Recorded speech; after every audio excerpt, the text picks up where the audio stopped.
In Washington, negotiations are intensifying to secure more funding for Israel and Ukraine. Republicans demanding major changes to U.S. border security before agreeing to move forward, though. Let's bring in NBC's senior Capitol Hill correspondent, Garrett Haake. Now, so Garrett, first of all, what's the feeling on Capitol Hill? How optimistic are folks about reaching a deal, and what's the timetable on a deal?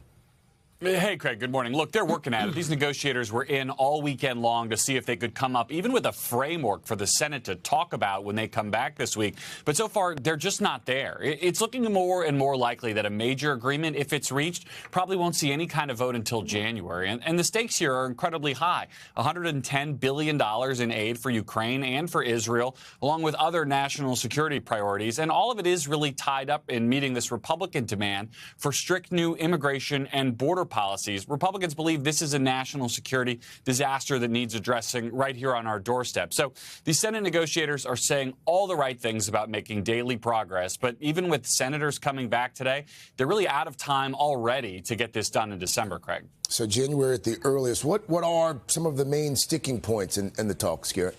Well, look, this is all about the immigration part of this, the border and the migrant crisis that we've all been covering for the last year. Republicans are insisting on major changes in border policies, things like making it harder to claim asylum in the U.S., easier to remove people from the country who are living here illegally, and placing stricter controls on people who can stay on what's called parole while they're waiting on immigration decisions. Now, the White House got involved in these negotiations late last week, and that helped. And the president's going to have a critical and politically tricky role to play in helping make this deal and sell it if it comes together this week or in January. Craig? All right. Our senior Capitol Hill correspondent, Garrett Haake, for us. Garrett, thank you. Hey, thanks for watching. Don't miss the Today Show every weekday at 11 a.m. Eastern, 8 Pacific on our streaming channel, Today All Day. To watch, head to today.com/allday or click the link right here.